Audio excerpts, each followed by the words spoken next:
Oui. Bonsoir tout le monde. Bienvenue à cette séance du conseil d'arrondissement de l'arrondissement des Chutes de la Chaudière-Est. Ce soir, nous sommes toujours en virtuel pour notre rencontre en raison des mesures sanitaires. On pense que ça devrait être notre dernière rencontre et on va pouvoir reprendre les rencontres en personne à partir du mois d'avril. Alors, ce soir, nous avons la présence de tous les membres du conseil d'arrondissement. Les 5 membres du conseil d'arrondissement sont présents et nous avons avec nous pour nous assister comme secrétaire euh, du conseil, Mme Hélène Jonve, qui est chef de service à l'urbanisme alors, et secrétaire du conseil d'arrondissement. Alors, si vous le voulez bien, tout le monde, on est prêt à commencer. Alors, on va commencer avec l'adoption de l'ordre du jour. Alors, il est proposé d'adopter l'ordre du jour de la séance du 9 mars 2022 tel que présenté. Alors, vous la voyez à l'écran, mais tel que présenté. Est-ce que j'ai un proposeur et un appuyeur? Je vais le proposer, Guy Dumais. Je vais l'appuyer, Brigitte Duchesneau. Alors, proposé par Guy Dumoulin, appuyé par Brigitte Chesneau. Période de questions. Alors, Madame Jean, est-ce que nous avons reçu des questions par courriel pour la séance de ce soir? Non, nous n'avons reçu aucune question pour vous. Merci. On va noter qu'il n'y avait pas de questions du public. Le point 3, c'est approbation du procès-verbal de la séance ordinaire du 9 février 2022, donc la séance du conseil d'arrondissement précédente. Alors, il est proposé d'approuver le procès-verbal de la séance ordinaire du conseil d'arrondissement des Chutes de la Chaudière-Est, tenue le 9 février 2022. Est-ce que j'ai un proposeur et un appuyeur? Je vais le proposer. Appuyé par? Je vais l'appuyer, Brigitte Duchesneau. Merci. Proposé par Michel Patry, appuyé par Brigitte Chesneau. 3.1. Alors, étant donné qu'on a des demandes de dérogation mineure qui doivent faire l'objet de consultations publiques, étant donné qu'on est en séance virtuelle, les consultations sont faites de manière écrite. Alors, je vais demander à Mme Hélène Jonve de nous faire la lecture qui est requise là, pour le résultat puis le rapport des consultations écrites. Alors, Mme Jonve. Oui, merci. Donc, attendu que le gouvernement du Québec a adopté une déclaration d'urgence sanitaire en raison de la pandémie de COVID-19, attendu que l'arrêté numéro 2021-054 du ministre de la Santé et des Services sociaux en date du 16 juillet 2021 qui stipule que toute procédure qui implique le déplacement et le rassemblement de citoyens qui fait partie du processus décisionnel du conseil d'arrondissement est remplacée par une consultation écrite annoncée 15 jours au préalable par un avis public.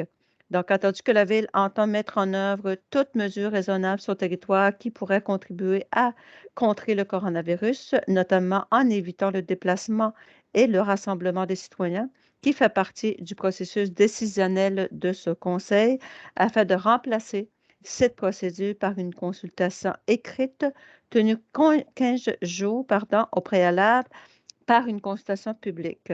Donc, il y a eu consultation publique à l'égard des demandes de dérogation mineure qui va être présentée ce soir. Il y a eu un rapport qui a été fait concernant cette consultation publique et l'ensemble des membres ont pris connaissance de ce rapport. Donc, on peut prendre un proposeur. Pour prendre acte du rapport, alors j'ai besoin d'un Oui, proposeur et un appuyeur. Je vais en faire la proposition, Brigitte Duchesneau. L'appuyer, Guy Dumoulin. Alors, merci. Proposé par Mme Brigitte Chesneau, appuyé par M. Guy Dumoulin. Alors, la section 4, c'est les demandes de dérogation mineure. Alors, au point 4.1, c'est une demande de dérogation mineure concernant une marge de recul avant d'un bâtiment principal existant au 375 à 385 rue des Rainettes, secteur Saint-Romuald. Alors, je vais demander à Mme Hélène Jean de nous expliquer en quoi consiste la demande de dérogation mineure et par la suite, on pourra adopter une résolution. Oui, merci. Donc, la demande vise à rendre conforme à la suite d'une opération cadastrale la marge de recul avant minimale d'un bâtiment principal existant à 3,97 mètres au lieu de 7,5 mètres, le tout tel que prescrit au règlement de zonage et lotissement en vigueur. Tous les membres ont pris connaissance des recommandations du comité consultatif, attendu qu'il y a un avis qui a été publié à cet effet et donc il y a eu consultation écrite sur cette demande. Ainsi, tout intéressé a pu se faire entendre par le conseil en transmettant ses commentaires par écrit. Il est alors été convenu d'accorder la dérogation mineure. Merci, Mme Jean. Alors, est-ce que j'ai quelqu'un pour proposer et seconder l'acceptation de la dérogation mineure? Je vais en faire la proposition, Dumoulin. Je vais l'appuyer. Je vais Michel l'appuyer. OK. Est-ce que M. Patry, vous souhaitez appuyer ou Mme Chesneau? Je vais l'appuyer. Ah, ben, j'avais dit que je l'appuyais, mais c'est pas grave. OK, c'est bon. C'est bon, Mme Duchesneau. D'accord, Merci. M. Patry. Merci, OK. Donc, proposé par M. Guy Dumoulin, secondé par Mme Brigitte Duchesneau. Merci. 4.2, dérogation mineure pour la superficie d'occupation au sol d'un bâtiment principal au 1575 chemin du Sceau, secteur Saint-Romuald. Alors, encore une fois, je vais demander à Mme Hélène Jean de nous expliquer en quoi consiste la demande de dérogation mineure. Merci. Mme Jean. Oui, donc la demande vise à rendre conforme pour l'agrandissement et la transformation du bâtiment principal existant au bâtiment communautaire, la superficie maximale d'occupation au sol de bâtiment principal à 2683 mètres carrés au lieu de 2000 mètres carrés, le tout tel que prescrit au règlement de zonage et lotissement en vigueur. Attendu que tous les membres ont pris connaissance de la recommandation du comité consultatif d'urbanisme, qu'il y a eu un avis publié à cet effet, donc consultation écrite sur cette demande. Ainsi, tout intéressé a pu se faire entendre par le conseil en transmettant ses commentaires par écrit. Il a alors été convenu d'accorder la dérogation mineure.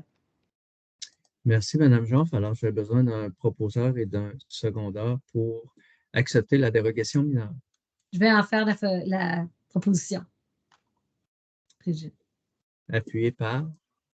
Je vais l'appuyer. OK. Vas-y, Michel. C'est beau. Alors, proposé par Mme Brigitte Duchesneau, appuyé par M. Michel Patry. Merci. 4.3, dérogation mineure concernant la hauteur d'un garage détaché d'une habitation unifamiliale isolée au 36 rue de la Coupe. Alors, encore une fois, je vais demander à Mme Jean de nous expliquer en quoi consiste la dérogation mineure avant de prendre la résolution. Oui, la demande vise à rendre conforme pour la construction d'un garage détaché d'une habitation unifamiliale isolée la hauteur maximale à 6,26 mètres au lieu de 5 mètres, le tout tel que prescrit au règlement de zonage et lotissement en vigueur. Donc, attendu l'important gabarit du bâtiment principal concerné, l'harmonisation souhaitée entre ce dernier et le futur garage, ainsi que la grande superficie du terrain, attendu que les membres ont pris connaissance de la recommandation du comité consultatif, attendu qu'un avis ait été publié à cet effet, donc il y a eu consultation écrite sur cette demande, ainsi tout intéressé a pu se faire entendre par le conseil en transmettant ses commentaires par écrit. Il a alors été convenu d'accorder la dérogation mineure. Merci, Mme Jean. Alors, est-ce que j'ai quelqu'un pour appuyer et seconder l'acceptation de la dérogation mineure? Je vais en faire la proposition, oui, Dumoulin. Secondé par. Je vais l'appuyer, Michel Patry. Merci. Alors, proposé par M. Guy Dumoulin, secondé par M. Michel Patry. 6.1, on est dans la section des plans d'implantation et d'intégration architecturaux.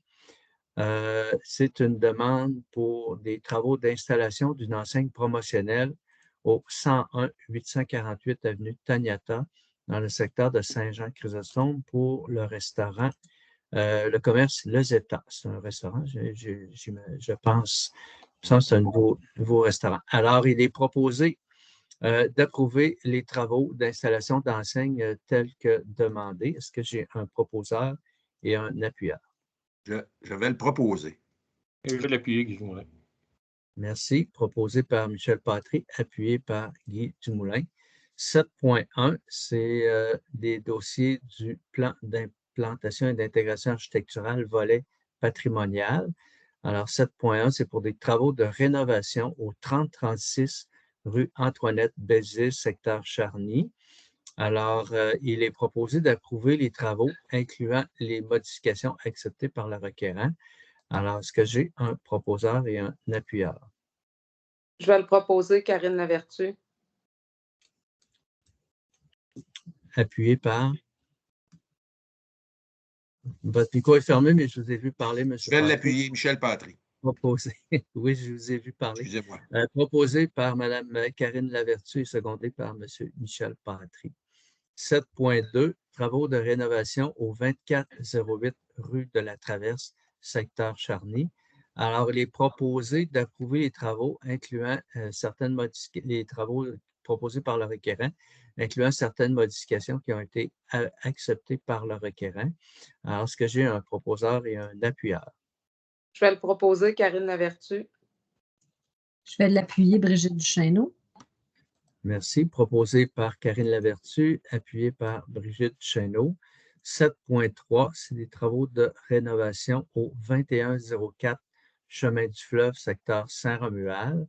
Alors, il est proposé d'approuver les travaux tels que soumis par le requérant. Est-ce que j'ai un proposeur et un appuyeur? Je vais en faire la proposition, Brigitte Duchesneau. Je vais l'appuyer, Karine Lavertu. Alors, proposé par Mme Brigitte Duchesneau, appuyé par Mme Karine Lavertu. 7.4, c'est des travaux de rénovation au 3412 avenue des Églises. Alors, il est proposé d'approuver les travaux incluant les modifications proposées par le requérant. Alors, est-ce que j'ai un proposeur et un appuyeur pour accepter les travaux? Je vais le proposer, Karine Lavertu. Je vais l'appuyer, Guy Dumoulin. Alors, proposé par Mme Karine Lavertu, appuyé par M. Guy Dumoulin. Section 9, affaires nouvelles, au point 9, affaires nouvelles. Alors, est-ce qu'il y a des affaires nouvelles, Mme Jonf? Non, on n'a pas OK. d'affaires nouvelles, merci.